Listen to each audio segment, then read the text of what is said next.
이번에 저는 7일간 손 그리기에 모든 걸 쏟아볼 겁니다. 손을 잘 그리지 못하던 제가 고작 7일간의 연습으로 과연 얼마나 달라질 수 있을까요? 그리고 1일차와 7일차의 차이는 얼마나 될까요? 지금 손은 이 정도로 그립니다.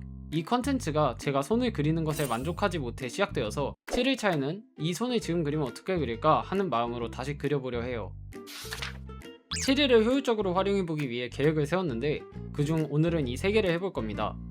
그림을 공부할 때 본인이 좋아하는 게 뭔지 아는 게 중요하다고 생각하는데 저도 제가 좋아하는 손의 형태를 정확하게 알기 위해 1시간 넘게 자료 사이트를 보며 제가 좋아하는 형태에 가까운 걸 최대한 찾아냈습니다. 모은 자료를 바탕으로 트레이싱을 진행해줬는데 손을 손바닥, 엄지 부분, 손가락으로 나누어 세 부분을 최대한 입체적으로 파악하는 데 집중했습니다. 일단 이런 식으로 마무리가 됐는데 손바닥과 엄지 부분이 붙는 이 부분이 가장 어려웠어서 손가락은 제쳐두고 다른 색 펜으로 따로 표시해뒀습니다. 이후에는 아까 트레이싱 하면서 파악한 것들을 바탕으로 손바닥 쪽만 모작해줬습니다.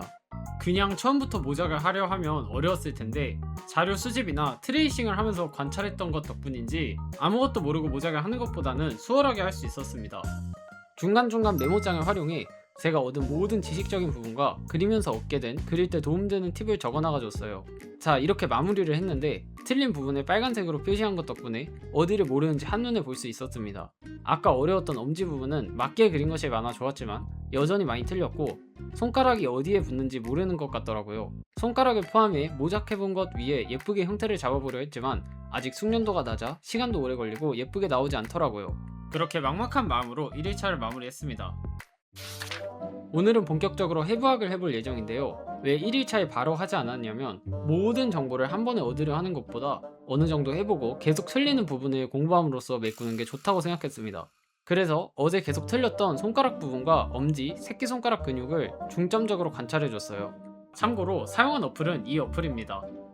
추가로 다른 사람이 그리는 걸 보고 싶어 타임랩스와 강의들을 모조리 봐주고 도움이 될 만한 글들도 전부 읽어줬어요. 아까 공부한 걸 바탕으로 연습에 들어가 줬는데 우선 해부학 자료를 보고 근육과 뼈를 관찰하며 그려봤습니다. 엄지 부분이 여러 근육이 자유롭게 움직일 수 있는 구조였고 튀어나오는 것도 저한테는 형태가 신기했어서 이해하기 굉장히 어려웠습니다.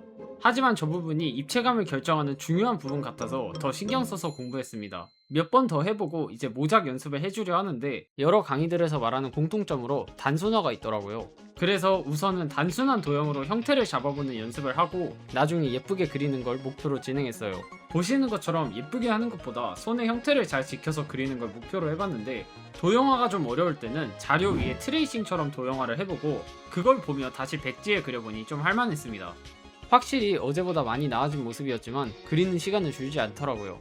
숙련도가 부족한 탓이라고 생각해서 내일 익숙해질 때까지 한 번 더 진행해줘야겠습니다. 어제와 같은 연습을 하기도 했고 연습만 오래 해서 할 말이 많지 않아 어제 한 것과 묶어서 같이 타임랩스로 보여드리도록 하겠습니다. 어제와 다른 점은 어젠 손등 위주였다면 오늘은 더 어려운 손이나 손 옆면, 손 앞면도 같이 연습해줬습니다.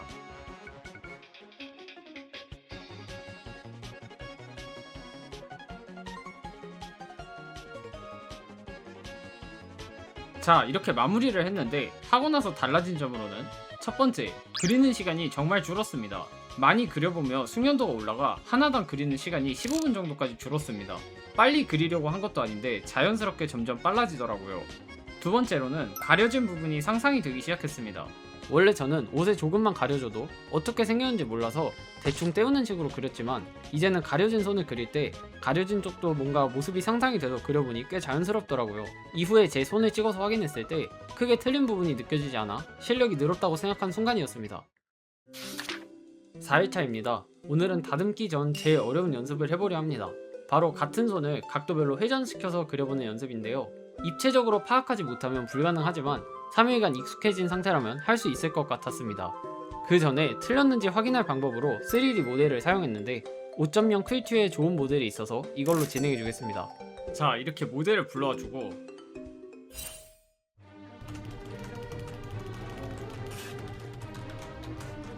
A few moments later. 이것도 손바닥부터 나눠서 해줄 건데, 먼저 3D 모델을 돌려주며 위에 그려보고 자세히 관찰하는 과정을 조금씩 돌려가며 해줬고, 그걸 토대로 하나씩 돌리는 과정을 반복했습니다. 마찬가지로 틀린 부분은 빨간색으로 표시해 어디를 입체적으로 잘못 이해하고 있는지 알아봤고, 다음에는 그 부분을 맞게 그려보려고 하는 식으로 연습했습니다.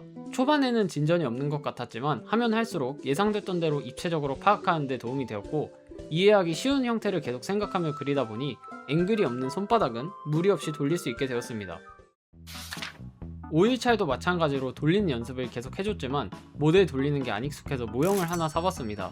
하나하나 다 움직여보고 실제로 만져볼 수 있으니 입체감이 더 잘 느껴지더라고요. 어제와 다른 점은 돌아가는 단계를 더 세세하게 나눠보고 손가락을 붙여본 것 정도가 있겠네요. 이 돌리는 걸 하면서 알게 된 팁은 손을 단순화했던 걸 최대한 활용하는 것이었습니다. 이 복잡한 형태를 하나로 생각하기보단 사각형과 이 부분이 합쳐져 있다, 이런 식으로 생각하는 거죠. 6일차에는 손을 예쁜 형태로 다듬는 과정을 진행했습니다. 2일차에 진행한 거에서 시간을 최대한 들여서 예쁘다고 생각하는 모습으로 다듬어서 그려줬어요. 제가 좋아하는 모습과 최대한 비슷한 자료를 찾아 그 자료를 참고하여 손의 라인이나 손톱 등 섬세한 부분들을 그려줬습니다. 이걸 하면서 중요하다고 생각된 게 좋아하는 손의 형태를 꼭 알고 있는 게 좋다 였습니다. 저도 하면서 알게 된 거지만 손의 형태가 생각보다 더 다양했습니다. 좋아하는 형태가 뭔지 알고 있지 않으면 여러 자료가 모였을 때 어떤 게 맞는지 헷갈릴 수도 있고, 나중에 그릴 캐릭터 풀이 많아져서 더 다양한 손을 그릴 순간에도 손의 특징을 더 잘 파악할 수 있을 것 같았습니다. 6일차에는 이렇게 다듬는 과정을 쭉 진행해주며 마무리했습니다. 마지막 7일차네요. 오늘은 많이 그리진 못해서 한 번도 안 그려본 뭔가 잡고 있는 손들을 몇 개 그려봤고, 시작 때 보여드렸던 손을 다시 그려보는 시간을 가졌습니다.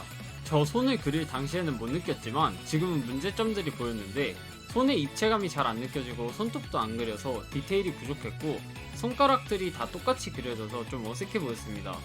이런 점들을 보완해서 그려줬고, 손의 앵글도 조금 바꿔봤어요.